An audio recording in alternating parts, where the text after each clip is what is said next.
What if justice wasn't just about a verdict, but about the very moment a man's body gave out under the crushing weight of his own actions? Picture it. Tyler Robinson, the man found guilty of murdering Charlie Kirk, standing tall in a courtroom filled with tension so thick you could cut it with a knife. He had sat through weeks of testimony, hours of evidence, and the relentless eyes of both the jury and the public. And then, as the words life imprisonment echoed off those wooden walls, his knees buckled, his face went pale, and he collapsed in front of everyone. What does that tell us? Guilt? Fear? Or a soul finally overwhelmed by the magnitude of what he had done? Now let's rewind. Before that collapse, before the gavel came down, before the entire nation turned its gaze toward this trial, there was one shocking act that set this chain of events in motion: the cold-blooded murder of Charlie Kirk. This wasn't just another crime story, wasn't just another act of violence in America's long history of division and unrest. This was the silencing of a polarizing figure, a man who commanded crowds, provoked critics, and embodied a political movement. Whether you loved him or hated him, his presence mattered. And when that presence was gunned down in Orem, Utah, at an open-air event on the campus of Utah Valley University, the ripple effects were immediate and devastating. Before we continue, please hit the like button, subscribe to the channel, and turn on the notification bell for updates. Here's the question you need to ask yourself. What really happened that day? And why? The event had all the makings of a typical Turning Point USA rally. A charismatic speaker, an energized crowd, the buzz of political slogans floating in the September air. Students, activists, parents, they gathered with anticipation, waiting for Kirk to address them. But instead of his closing remarks, the night ended with screams, chaos, and blood on the pavement. A shot rang out, then another. Within seconds, the crowd scattered like startled birds, leaving behind a scene that no one present would ever forget. Tyler Robinson was not yet a household name at that moment. He was just a shadow, a face blurred by panic, a name not yet connected to the gunfire that shattered that evening.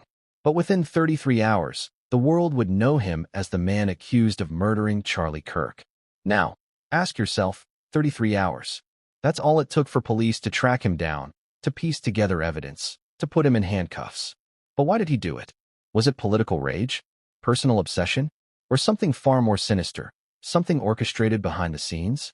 You see, every crime tells a story, but this one was loaded with contradictions that left investigators scrambling and the public desperate for answers. Charlie Kirk wasn't just a victim. He was a symbol of free speech to some, a symbol of division to others. His death wasn't just about one bullet. It was about silencing an ideology, whether that was Robinson's intent or not. And this is where the story twists. Because in Robinson's trial, the truth wasn't as straightforward as many expected. Witnesses contradicted each other. Evidence pointed in different directions. And yet, the jury returned with a unanimous verdict: guilty. But the most unforgettable image wasn't Kirk lying lifeless at that rally, or even the tense moments when Robinson faced cross-examination. It was that collapse in court. Because that collapse tells us something words never could. But what? Was it the realization of a life behind bars, never to breathe free air again? Was it the crushing guilt of having ended another man's life? Or, and here's where it gets chilling, was it simply relief? Relief that the waiting, the uncertainty, the endless questions were finally over? Ladies and gentlemen, this is not just a story about crime and punishment.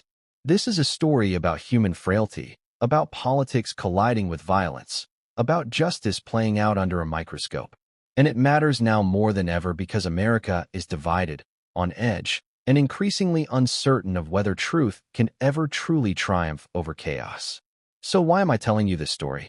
Because in that courtroom collapse, in those 33 hours of pursuit, in the moment a bullet silenced a controversial voice, lies a mirror reflecting our society. What drives someone to commit murder in such a public and symbolic way? What does it say about the times we live in? And most importantly, what does justice really mean when it comes at such a devastating cost? This introduction is only the beginning. We'll retrace the day of the shooting in haunting detail. We'll follow investigators as they chase Robinson down. We'll dissect the evidence, the motive, and the trial that left the nation divided.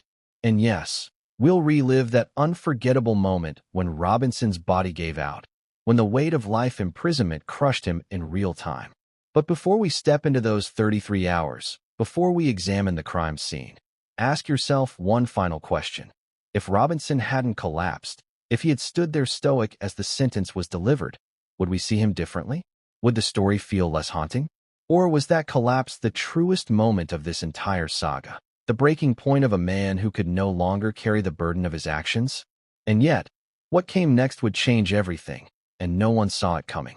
The day began like any other campus event, buzzing with energy, chatter, and the kind of anticipation that only builds when a well-known name is about to step on stage.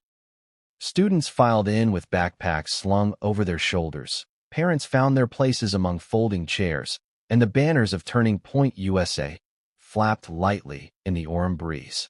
It was supposed to be a rally about ideas, a gathering of like-minded voices, a moment for Charlie Kirk to do what he did best: stir passion, provoke thought, and rally supporters to his cause.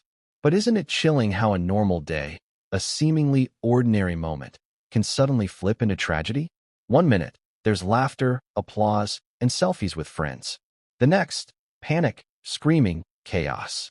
Doesn't that make you wonder how thin the line really is between order and disaster?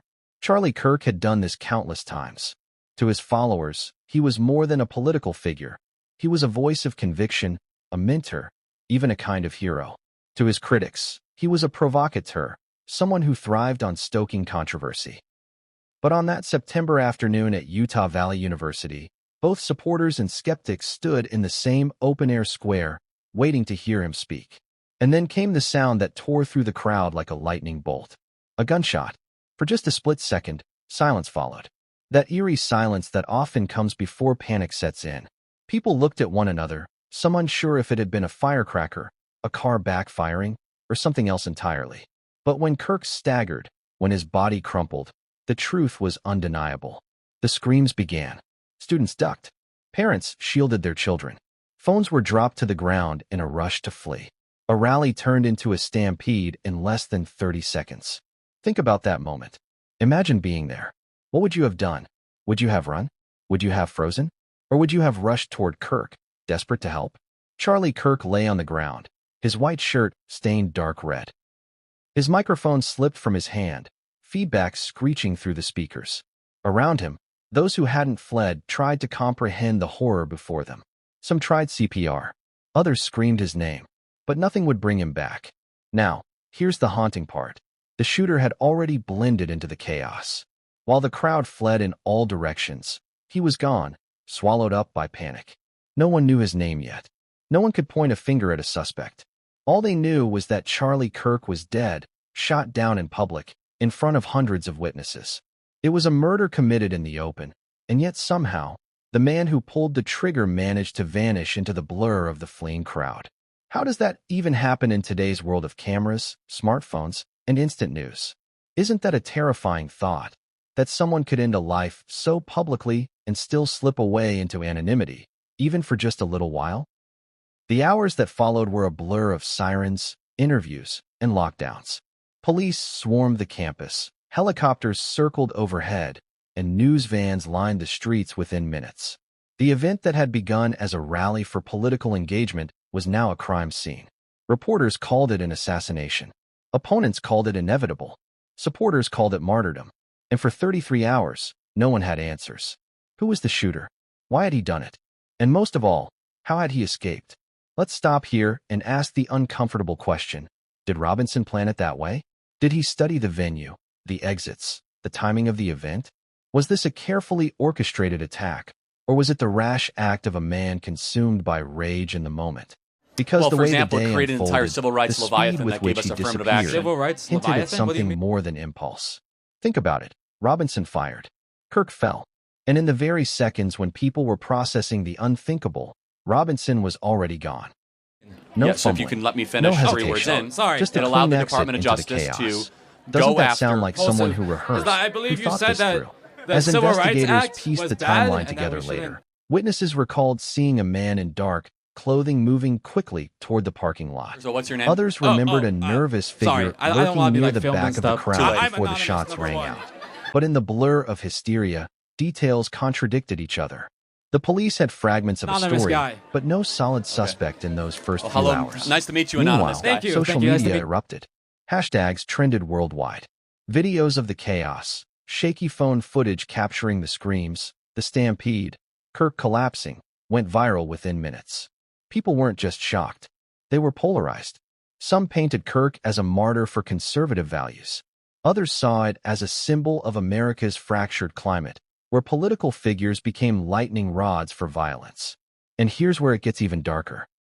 For 33 hours, Tyler Robinson was a ghost. He could have been anywhere. He could have been anyone. The FBI, local police, and campus security launched an all-out manhunt, but Robinson had the advantage of surprise. The crowd had masked his escape. The chaos had bought him time. But think about the people left behind. The students who had come to hear his speech, the parents who had brought their kids to witness history, the staff who had set up that stage. They became unwilling witnesses to a murder, their lives forever changed. Can you imagine walking into class the next day, stepping over the very ground where Kirk's blood had spilled? That stain wasn't just physical. It was psychological, burned into memory. By the end of that first night, the campus was silent, locked down, but the nation was anything but. Politicians lined up to react. Some condemned the violence outright. Others used it to score points, framing Kirk's murder as part of a bigger culture war. Meanwhile, the suspect, a man who would soon become infamous, was still free. Tyler Robinson wasn't yet the face of this crime, but his shadow loomed over every headline. The question on everyone's lips was simple: who pulled the trigger, and how long before they were caught? The answer would come soon enough. But when Robinson was finally tracked down, the discovery wasn't just about catching a killer. It was about uncovering a story that went deeper than anyone expected. A story that twisted through motive, ideology, and the very fragile line between speech and violence. But before we get to the manhunt, before we unravel those 33 tense hours, pause for a second. Remember the sound of that first gunshot. Remember the silence that followed. Remember the screams. Because that's where this story truly begins. Not in a courtroom, not in a jail cell, but in those fleeting seconds when hope turned to horror. And yet, the real chase hadn't even begun. Because 33 hours later, the name Tyler Robinson would explode into headlines, and the world would see just how quickly justice can move when blood stains the pavement of America's public squares. But what investigators uncovered during that manhunt would shake even the most seasoned officers to their core. What makes a manhunt so electrifying isn't just the chase. It's the clock ticking down, the fear of what a desperate fugitive might do next, and the weight of an entire nation demanding answers. That's exactly what happened in the 33 hours between the gunshots that killed Charlie Kirk and the moment Tyler Robinson was finally taken into custody. When Kirk fell at Utah Valley University, the world stopped for his supporters. But for law enforcement, the world accelerated into overdrive. They knew they weren't just looking for a shooter. They were hunting someone who had managed to pull off a crime in broad daylight, in front of hundreds, and then vanish without a trace. How does that even happen in the age of surveillance, facial recognition, and constant digital footprints? That was the first chilling puzzle. Immediately after the rally turned crime scene, police cordoned off the area, marking evidence, collecting casings, and trying to piece together a coherent timeline. Witness after witness gave their version of what they'd seen, but the chaos had scrambled perceptions. Some swore the shooter had been tall, others said average. Some described a black hoodie, others a gray jacket. The blur of panic had clouded everything. Yet one thing was consistent. The shooter moved with unsettling confidence. So who was this man, and where had he gone? Detectives first turned to security footage. Cameras on campus, dash cams in nearby cars, even phones left recording on the ground were pulled into evidence. Piece by piece, a blurry picture began to form. Around the time Kirk collapsed, one figure could be seen breaking away from the crowd. Not running, not stumbling in fear like everyone else, but walking quickly, head down, slipping into the parking lot. Within hours, police had a vehicle of interest, a beat-up sedan registered to none other than Tyler Robinson. And here's where things get unsettling. Robinson wasn't some ghost with no history. He had a trail, a digital footprint, social media posts, online rants that hinted at bitterness, anger, and disillusionment. Investigators dove into his accounts, piecing together the mind of a man who seemed to simmer with resentment toward institutions, leaders, and especially polarizing figures like Kirk. It wasn't hard to connect the dots, but knowing his name and finding him were two very different things. Robinson had vanished. He didn't go home. He didn't go to work. He didn't touch his phone. He was off the grid. And that made him dangerous. Here's where the 33 hours become chilling. Think about it. He had time. Time to flee across state lines. Time to destroy evidence. Time to plan his next move. Was he lying low, or was he preparing to strike again? Every hour he remained free was a gamble with public safety. Law enforcement fanned out across Utah. Checkpoints were set up on highways. Helicopters scanned rural areas. Neighbors of Robinson's last known address were questioned. And behind closed doors, the FBI stepped in, treating this not just as a homicide, but as a potential act of domestic terrorism. After all, killing a political activist in public wasn't just murder. It sent a message, intentional or not. But what finally led police to Robinson wasn't a high-tech gadget or some Hollywood-style sting. It was something much simpler: desperation. After nearly 30 hours on the run, Robinson made a mistake. He walked into a gas station on the outskirts of Provo, tired, disheveled, and trying not to draw attention. He paid in cash, avoided eye contact, and left quickly. But the clerk noticed him. Why? Because by then, Robinson's face was everywhere. News channels looped his grainy image, hashtags trended with his name, and wanted posters circulated online at lightning speed. The clerk picked up the phone, dialed authorities, and within minutes, police swarmed the area. The arrest itself was tense, but strangely anticlimactic. Officers cornered Robinson in a rundown motel less than 10 miles from where the shooting had occurred. He hadn't made it far at all. And here's the chilling detail. When police entered, he didn't fight. He didn't run. He didn't even reach for a weapon. He just sat on the edge of the bed, head in his hands, as if he had been waiting for the inevitable knock on the door. Why didn't he resist? Why didn't he flee further when he had 33 hours of freedom? Was it exhaustion? Regret? Or was this part of some twisted plan all along? When Robinson was escorted out, cameras captured the image that would burn into America's memory: a young man in handcuffs, his face pale, eyes hollow, surrounded by armored officers. To some, he looked like a monster. To others, disturbingly, he looked ordinary, the kind of man you might pass on the street without a second thought.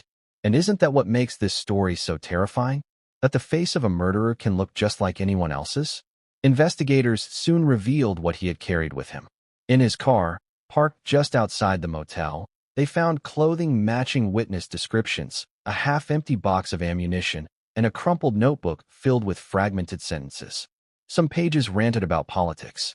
Others were incoherent, angry scribbles. Was it a manifesto? Or the ramblings of a man spiraling into madness?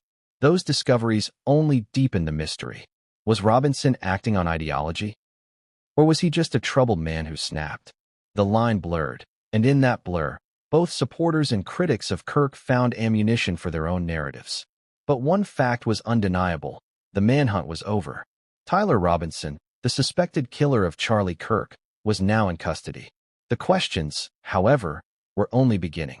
Because once he was locked in that cell, the focus shifted. No longer was it about finding Robinson.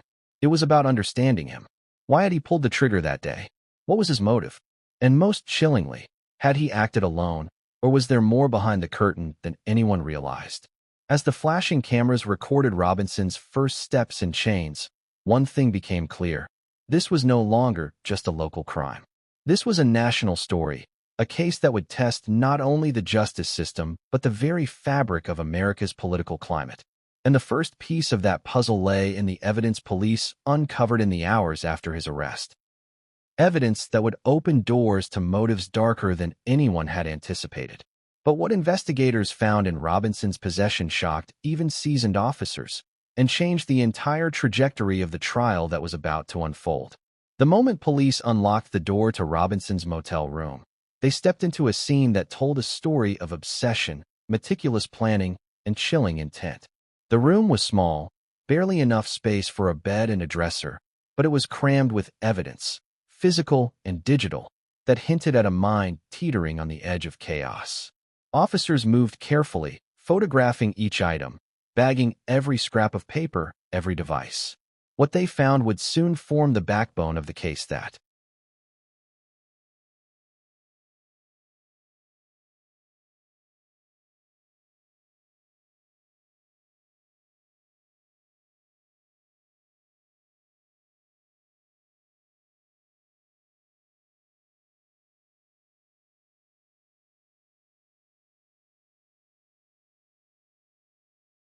At first glance, the room seemed ordinary.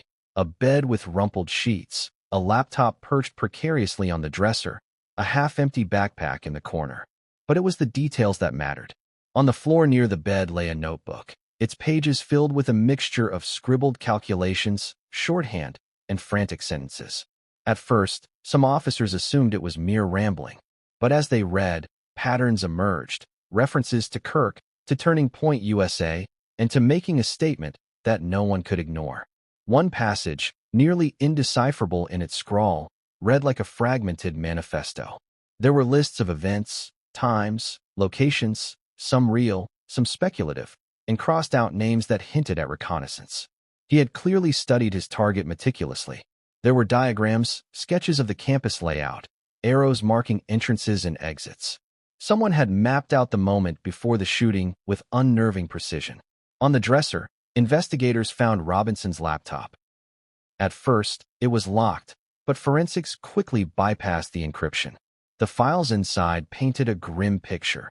Search histories about weapons, open-source intelligence on security measures at Utah Valley University, news articles about Charlie Kirk, and even videos of rallies he had attended previously. Every click, every downloaded PDF, every YouTube video seemed to point to a single, obsessive goal. But it wasn't just digital evidence that alarmed authorities. In his backpack, they discovered a small handgun with a loaded magazine, a box of ammunition, and a tactical vest. A second magazine was tucked under the mattress, along with gloves and a mask. The level of preparation shocked even the most seasoned detectives. This wasn't a spur-of-the-moment attack. This was calculated. Then there was the most unsettling find, a small recorder, like the kind journalists use for interviews. On it were voice memos, almost like confessions to an unseen audience. Robinson spoke in a flat, controlled voice, recounting his frustrations, his anger, and cryptically, his plan to make people notice.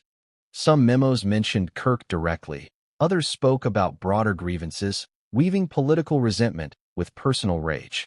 Each piece of evidence built a picture of a man whose motive was part ideology, part psychological unraveling. It became clear why the prosecution would argue that Robinson's actions weren't just criminal. They were premeditated and deliberate, leaving no room for leniency. But there were contradictions, too. Amidst the anger and obsession, some pages in the notebook showed doubt, almost guilt. Lines like, "Is this really the way?" and "What if I fail?" suggested a mind wrestling with conscience, even as it proceeded toward violence. How does a person oscillate between meticulous planning and hesitation? And what drove him over the edge in the final moments? The investigation extended beyond the motel. Police traced Robinson's digital footprint, discovering encrypted messages on social media that hinted at an echo chamber of resentment. Posts that were deleted in haste were recovered by cyber forensics, revealing interactions with strangers online, some who unknowingly encouraged his thinking, others who expressed concern. These interactions provided prosecutors with a timeline, showing how Robinson's obsession had escalated from online resentment to fatal action. Meanwhile, the community reeled from these revelations. Supporters of Kirk grappled with the details, that the shooter had stalked him online, plotted meticulously, and yet seemed so ordinary in appearance. Could someone so normal harbor such extreme intent? Families of students who had attended the rally were haunted by the thought that the man who had walked past them, blending in, was capable of murder. One of the most pivotal pieces of evidence, however, came from a witness. A student at Utah Valley University had noticed Robinson acting strangely in the hours leading up to the rally. He had been pacing near the auditorium, checking his phone repeatedly, and speaking softly to himself. That testimony, combined with the physical evidence from the motel, created a timeline that prosecutors would later describe as a clear path from intent to action. As authorities prepared the case, psychologists were brought in to profile Robinson. They examined the notebooks, voice memos, and digital evidence to understand his mental state. Some concluded that Robinson displayed traits of extreme narcissism and obsession, while others pointed to a brittle ego fed by political polarization. What was undeniable was that he had spent months, if not years, constructing a narrative in which he felt justified, in his own mind, to act violently against Kirk. But perhaps the most chilling detail emerged when investigators reviewed surveillance footage from the motel area. There, they saw Robinson walking calmly past neighbors, carrying his backpack, adjusting his jacket, and acting almost as if he were invisible. It was as though he understood the fear he could inspire, but felt untouchable. And yet, when he finally entered the gas station 33 hours later, exhaustion and perhaps the weight of his actions caught up to him. This convergence of evidence, digital, physical, testimonial, would later form the core of the prosecution's case. Each element was a piece of a puzzle that told a story. Robinson had planned, prepared, and executed an act of extreme violence with deliberate intent. And when the courtroom doors finally opened for his trial, every single item found in that motel would be scrutinized, dissected, and used to paint the picture of a man who had crossed a line that could never be uncrossed.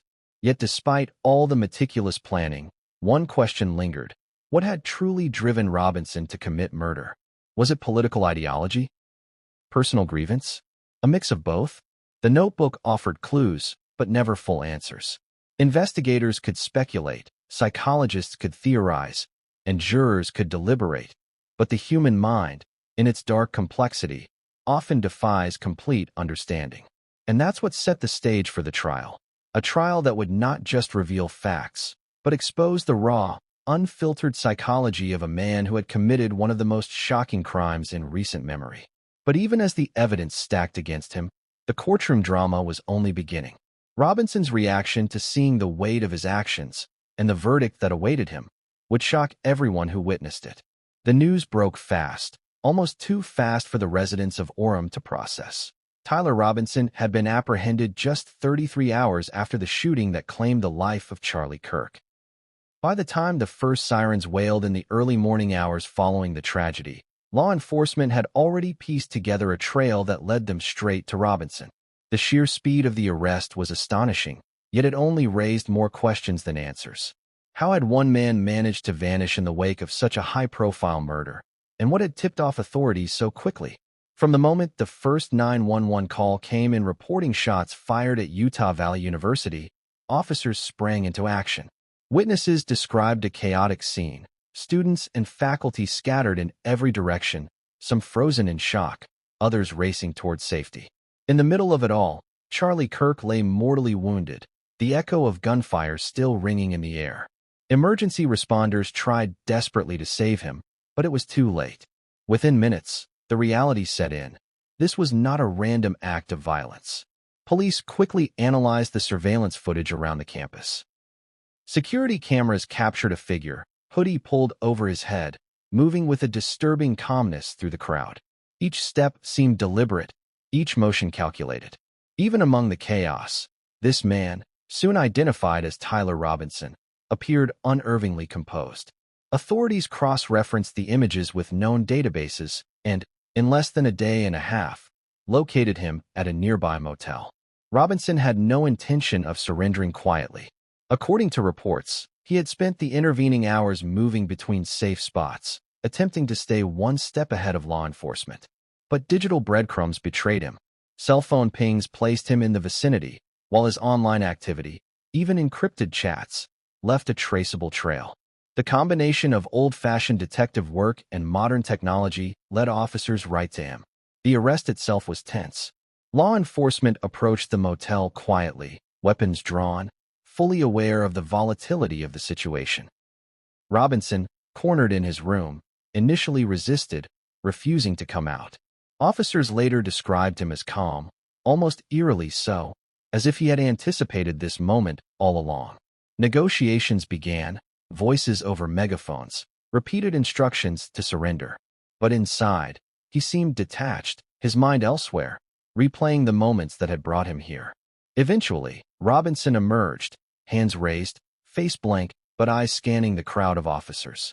In the hours that followed, he was booked, processed, and transported to the local county jail.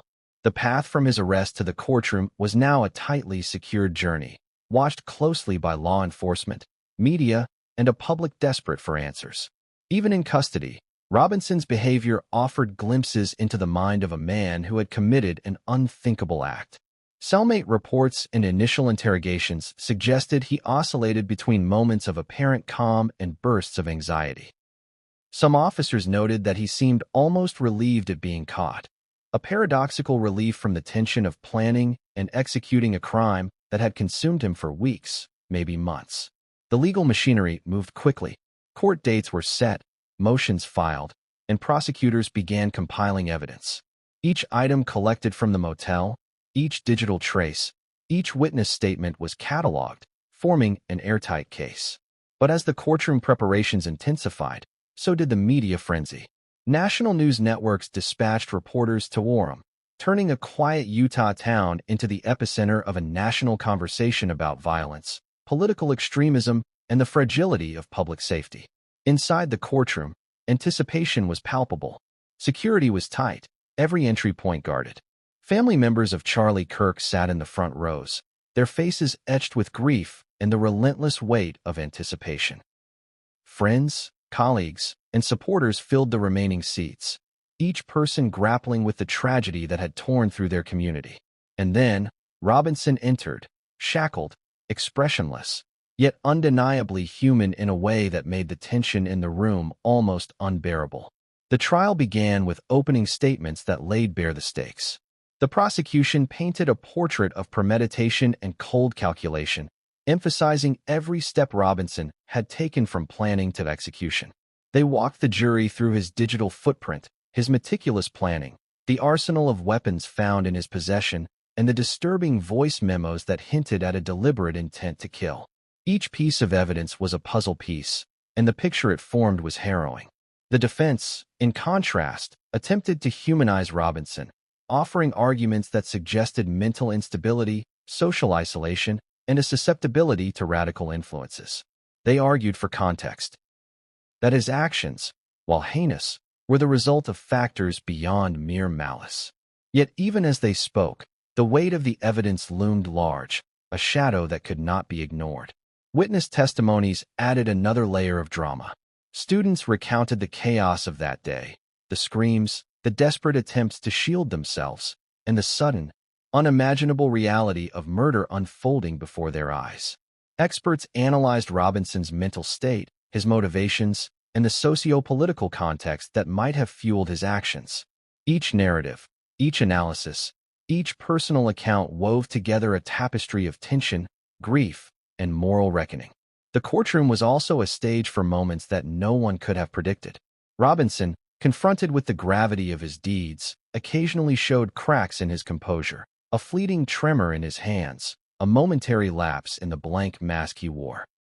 Prosecutors observed keenly, noting every reaction, every subtle shift, understanding that human emotion could be as telling as any document or digital footprint. By the time the jury was ready to deliberate, the case was as much about evidence as it was about the human psyche. Questions hung in the air. Could one understand the mind of a man who took a life with such meticulous intent? Could the motives, fears, and obsessions of Robinson ever be fully comprehended? And ultimately, could the law balance justice with the complexities of human behavior? As the hours ticked toward the verdict, the tension in the courtroom became almost unbearable. Supporters of Charlie Kirk, media personnel, and even members of law enforcement waited with bated breath. And then, the moment arrived. The judge called the court to order. The jury filed back into the room, and Robinson's fate was about to be sealed. The courtroom fell into a heavy, almost suffocating silence as the jury foreman rose to deliver the verdict. Every eye in the room was fixed on him, every ear straining to catch even the smallest inflection in his voice. Tyler Robinson, shackled and seated just feet away, stared blankly ahead, hands gripping the edges of the defense table, as if bracing for the impact of words he had known were coming. The air was electric with anticipation, charged by a mixture of fear, grief, and the morbid curiosity that had drawn national attention to this case. On the charge of first-degree murder, the foreman began, his voice deliberate, each word echoing off the high courtroom walls. "We, the jury, find the defendant, Tyler Robinson, guilty as charged." The sound seemed to ripple through the room, almost like a physical force. Gasps and muffled cries erupted from the spectators. Some faces contorted in relief, while others tightened in anger, grief, or disbelief. For a brief moment, time seemed suspended. The reality of the verdict hovered over everyone like a storm cloud ready to break. Robinson's reaction was immediate and dramatic. His eyes widened ever so slightly, and then, in a move that shocked everyone in attendance, his knees buckled. The man who had spent weeks meticulously planning, calculating every risk, and evading capture, collapsed forward, a heap of humanity on the cold, unforgiving courtroom floor. Court officers rushed to his side, their voices commanding yet careful, trying to stabilize him without worsening the spectacle. Witnesses described the scene as almost surreal. The courtroom had been tense, emotions raw, but no one had expected this display. Some speculated it was a final attempt to garner sympathy, others that the gravity of his fate had finally reached him. Medics were called in, and Robinson was carefully lifted onto a stretcher, still handcuffed, his expression a mix of shock, panic, and resignation. The drama was palpable, a human moment against the backdrop of legal precision, a reminder that even the most calculating individuals are not immune to emotion. The judge called for a brief recess as Robinson was tended to, but the impact of the moment lingered. Every reporter, every courtroom attendee, every viewer at home on live broadcast could feel the tension, the raw human cost of the crime and the trial. In those minutes, the story of Charlie Kirk's murder transformed from a legal proceeding into a narrative about the fragility of life, the weight of actions, and the irreversible consequences of violence. As the courtroom reconvened, the sentencing phase began. Prosecutors laid out the case with renewed intensity, emphasizing the premeditated nature of the crime, the brutality of the act, and the ongoing threat Robinson posed to society. They referenced his digital footprints, his planning, and the emotional trauma inflicted on the victims' families and the broader community. Each statement, each piece of evidence, was designed to underline the necessity of the harshest sentence possible. The defense attempted one last appeal for leniency, highlighting factors they argued contributed to Robinson's behavior: mental instability, personal trauma, and alleged external influences. They pleaded for understanding, if not forgiveness, hoping to mitigate what they knew would be a near-certain life sentence.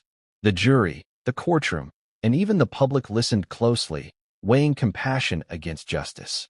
After hours of deliberation, the judge addressed the court, his voice steady and authoritative. "Tyler Robinson, for the murder of Charlie Kirk, the court sentences you to life imprisonment without the possibility of parole." The words hit like a hammer, final and irrevocable. Robinson's body sagged further, restrained by his cuffs, the weight of the sentence settling over him like a physical force. Even officers and court staff found themselves momentarily stunned by the intensity of the human reaction unfolding before them.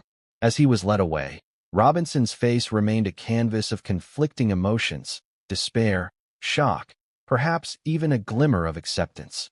For the families and supporters of Charlie Kirk, there was relief, but it was tempered by the void left by a life senselessly taken. The courtroom, once again, filled with the low hum of whispered conversations, sobs, and the clatter of recording equipment capturing the final moments of a case that had captivated a nation. Outside the courtroom, media vans lined the streets. Reporters scrambled to relay every detail, every nuance, every witness reaction. Social media exploded, with debates over justice, the influence of political ideologies, and the nature of violence dominating conversations. Memes and commentary flourished in real time, illustrating society's simultaneous fascination and horror at the events that had unfolded. Yet beneath the headlines and the online chatter, there was a more profound narrative taking shape, a story of human emotion clashing with cold, hard facts, of grief, revenge, and accountability intertwining in ways that no one could fully anticipate. Families mourned, communities reflected, and the country grappled with questions about security, extremism, and the fragility of public spaces. And amid all this, one undeniable truth persisted. Tyler Robinson would spend the rest of his life behind bars, but the ripples of his actions, the fear, the sorrow, and the lessons learned, would echo far beyond the walls of any prison. The narrative was no longer just about a trial or a verdict.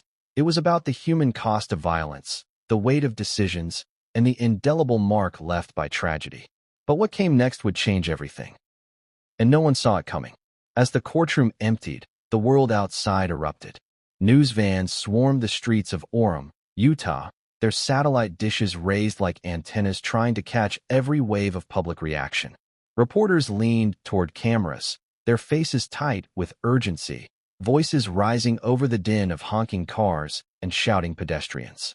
Tyler Robinson sentenced to life in prison for the murder of Charlie Kirk, one anchor proclaimed, repeating the verdict like a mantra. A shocking collapse in court, and a nation grappling with grief.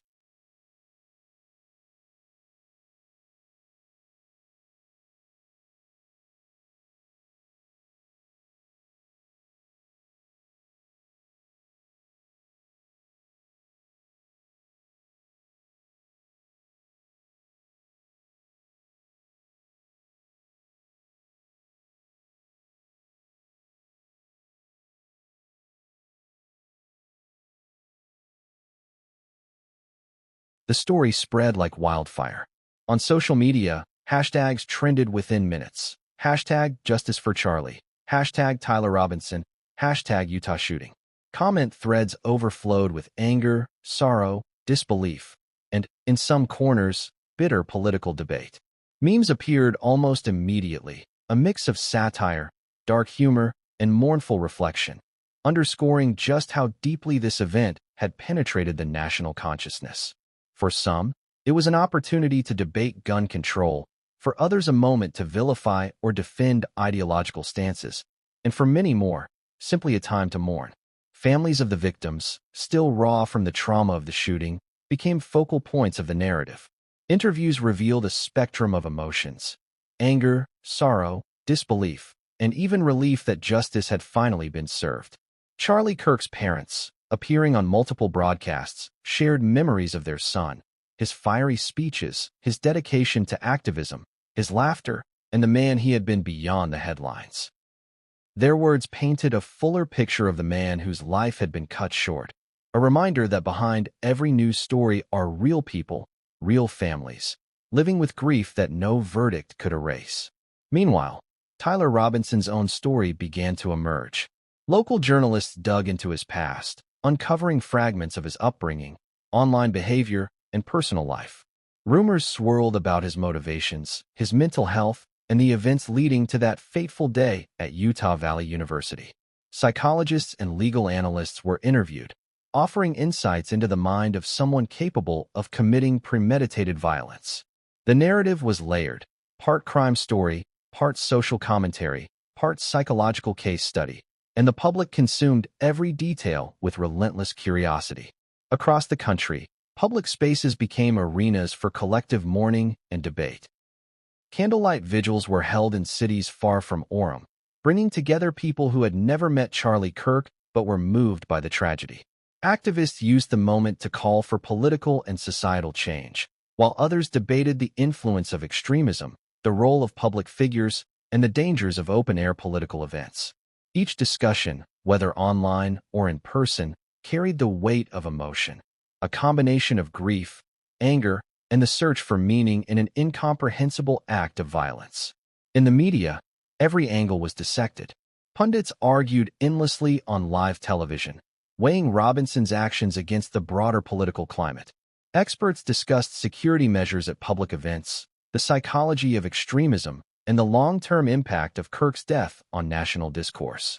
Podcasts analyzed minute details from the trial, speculating about unspoken motives, inconsistencies in testimony, and the collapse in court. Every narrative seemed to feed the next, creating an endless loop of discussion and debate that kept the story alive far beyond the courtroom. For Charlie Kirk's friends and colleagues, the aftermath was deeply personal. Turning Point USA, the organization he co-founded, faced the dual challenge of honoring their fallen leader while managing the practical fallout of the tragedy. Meetings were held behind closed doors, strategies discussed for public statements, and decisions made about upcoming events and appearances. Internally, grief collided with responsibility, forcing members to navigate complex emotional terrain while maintaining the organization's public face. Meanwhile, social media continued to act as both a mirror and amplifier of public sentiment. Videos of the shooting's aftermath, memorials, and courtroom moments went viral, often accompanied by commentary that ranged from heartfelt condolences to vitriolic attacks. The line between reporting and entertainment blurred, raising questions about ethics, exploitation, and the ways in which tragedy is consumed in the digital age. Every clip, every image, every post was dissected, shared, and reinterpreted, creating a constantly evolving narrative that extended far beyond Orem. Amid the chaos, ordinary people shared their stories of connection and loss. Some revealed personal experiences with violence, political activism, or public scrutiny. Others reflected on how the news affected them emotionally, how the shock rippled through their communities and families. These personal narratives humanized the tragedy in a way statistics never could, reminding the world that behind every headline are countless lives touched, disrupted, and forever changed. Even within the halls of government and law enforcement, the aftermath was palpable. Officials called meetings to review security protocols at public gatherings, to discuss the prevention of politically motivated violence, and to address the wider implications for national discourse. Politicians used the tragedy to argue for policy changes, often sparking fierce debate about responsibility, rights, and safety. Every decision, every statement carried immense weight, reflecting a nation still reeling from a sudden, shocking act of violence. In the midst of all this, Tyler Robinson's sentence loomed large as a symbol of accountability, of justice, and of the consequences of unchecked rage. Yet, the complexity of the story ensured that no single narrative could dominate for long. Instead, the public oscillated between mourning, outrage, reflection, and debate, creating a layered, almost theatrical postscript to the courtroom drama that had captivated millions. And as the dust began to settle, one haunting question persisted. What would happen next? How would communities heal? How would the political and social ramifications unfold? And perhaps most pressing of all, how would the memory of Charlie Kirk be honored in a world so quick to move from one spectacle to the next? But what came next would expose truths even more shocking than the courtroom collapse. Truths that would send shockwaves through families, communities, and a nation still struggling to process the events of that fateful day. The story of Charlie Kirk's murder had already captivated a nation, but what most people didn't realize was that the investigation itself held secrets, fragments of truth that had remained hidden in the shadows, overlooked by initial reports, buried in paperwork, or simply ignored amid the chaos of breaking news. As detectives pieced together the timeline, it became clear that the narrative everyone had accepted, the immediate capture of Tyler Robinson, the arrest, the trial, and the sentence, was only part of a much deeper, more intricate puzzle. The investigation officially began in the hours following the shooting. Law enforcement agencies were immediately on high alert. Orem Police Department, Utah County Sheriff's Office, and the FBI quickly formed a joint task force, coordinating a multi-agency response aimed at capturing Tyler Robinson before he could flee or commit further acts. Witnesses at Utah Valley University were interviewed repeatedly, their statements cross-referenced against surveillance footage, phone records, and social media activity. Every angle was being scrutinized. One of the earliest revelations came from a security camera outside the venue. The footage initially seemed unremarkable, just a crowd dispersing after the tragic event. But closer examination revealed something chilling. Robinson had not acted entirely alone in planning his approach. A series of subtle movements, people lingering near the perimeter, and suspicious behavior in the moments leading up to the shooting suggested that others might have known, or even facilitated, his actions. Law enforcement quietly flagged this, but much of the public remained unaware. Another shocking discovery emerged from digital forensics. Robinson's devices, phones, laptops, and cloud storage, contained a trove of information, some of it seemingly innocuous, some of it disturbing. Investigators found meticulous planning notes, location tracking, and communications that indicated Robinson had monitored Kirk's public appearances for weeks. Alarmingly, some of the messages hinted at potential ideological motivations, references to online communities and extremist groups, and even discussions about the symbolic impact of the attack. It was a window into a mind that had been simmering with intent, a meticulousness that underscored the premeditated nature of the crime. Perhaps most surprising were the eyewitness accounts that contradicted initial media narratives. Several attendees at the Utah Valley University event reported seeing unusual interactions in the crowd prior to the shooting.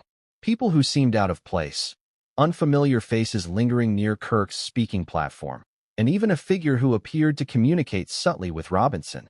These details had not been highlighted in early reporting, yet they became crucial to understanding the full scope of the events. Detectives cross-referenced these accounts with surveillance footage, piecing together a mosaic of premeditation, coordination, and missed warnings. As the investigation deepened, the forensic team uncovered evidence that further complicated the story. Ballistic analysis revealed that the weapon used had not been purchased recently. It had a history of transactions, ownership, and movement that suggested it had circulated through multiple hands before ending up with Robinson.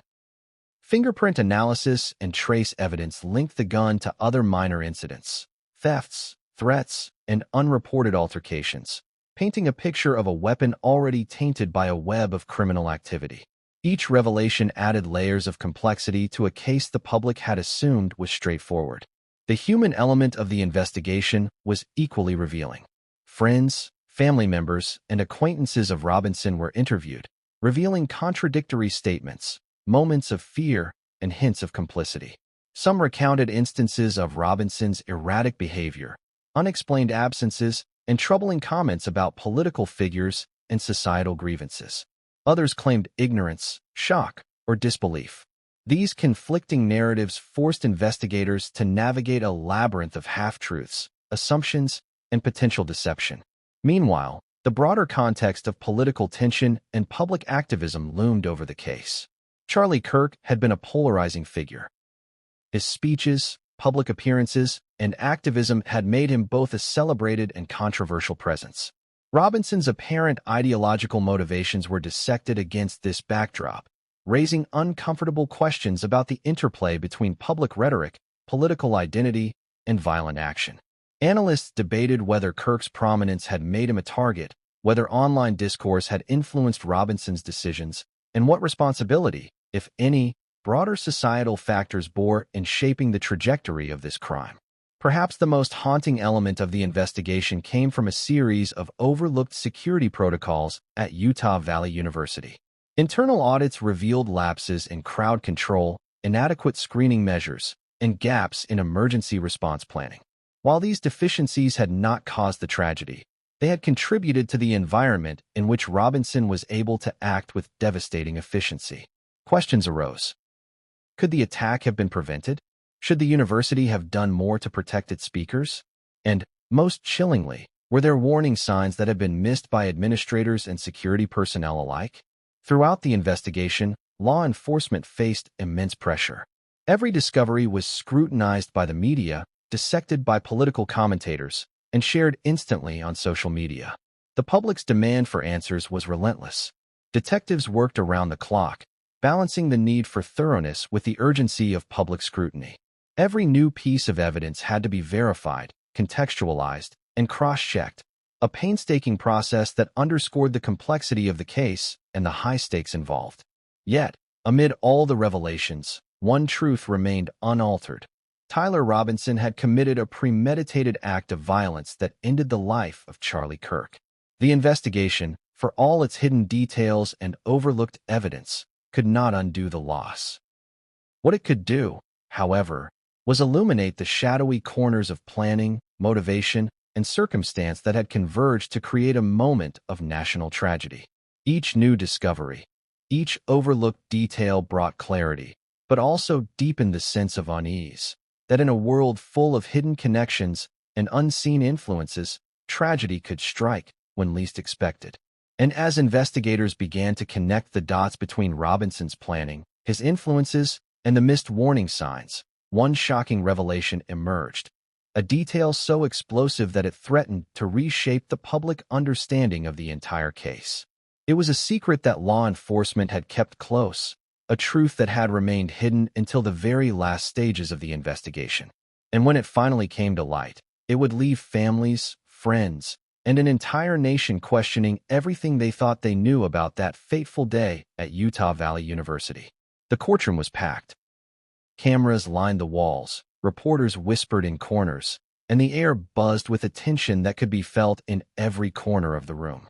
For weeks, the nation had been glued to every development in the Tyler Robinson trial, following the narrative of the young man who had taken the life of Charlie Kirk.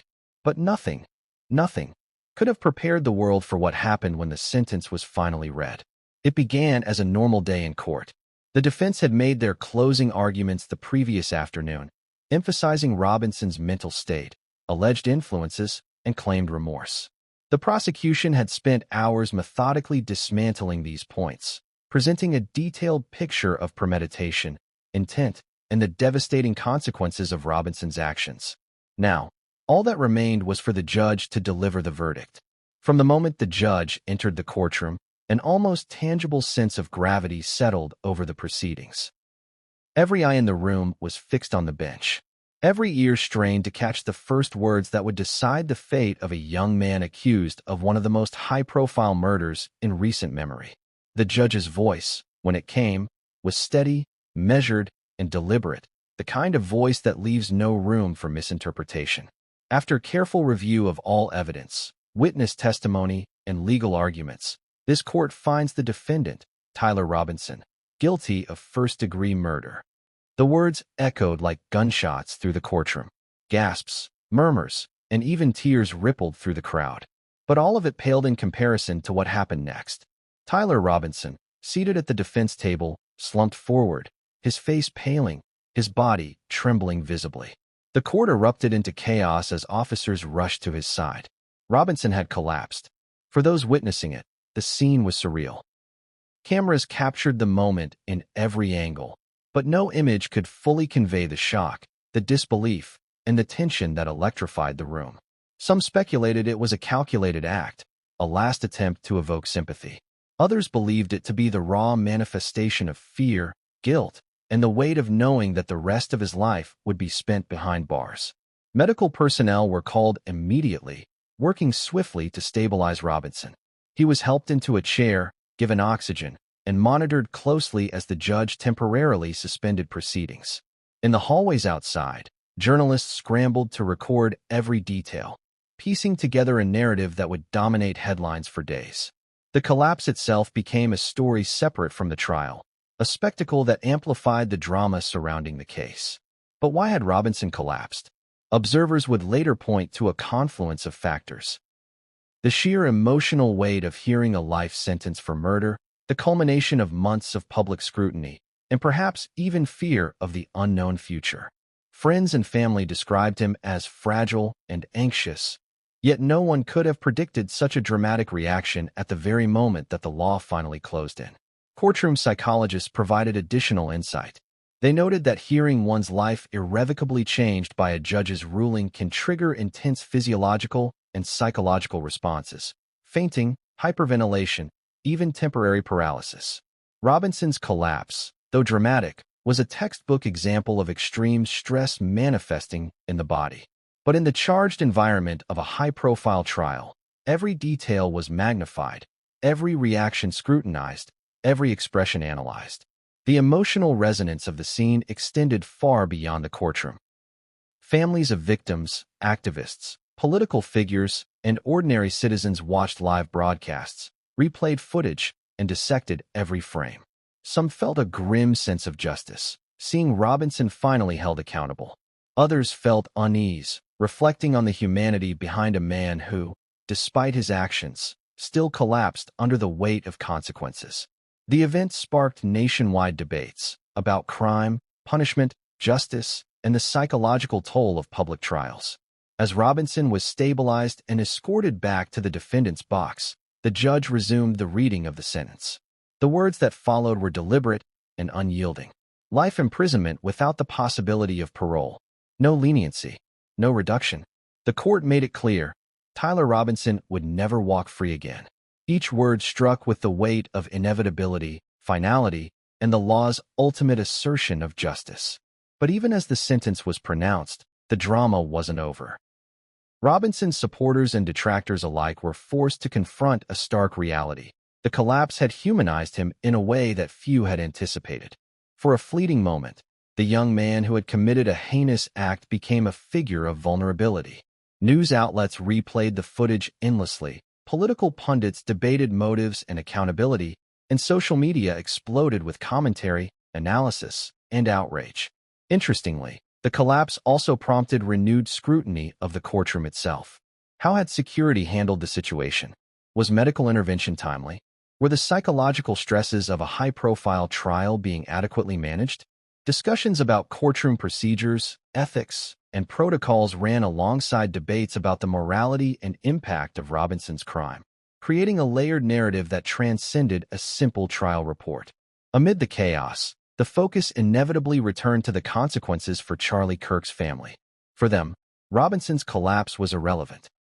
The verdict and the sentence were undeniable, but the grief remained raw, visceral, and inescapable. Every news clip, every social media post, every mention of the trial reopened wounds, reminding them, and the nation, of the young man whose life had been tragically cut short. The courtroom drama became a defining moment of the trial, a symbol of the convergence of justice, emotion, and public spectacle. Tyler Robinson's collapse was more than a fainting spell. It was a manifestation of guilt, fear, and the ultimate confrontation with consequences. It was a vivid, unforgettable image that would be etched into the memory of anyone who followed the case.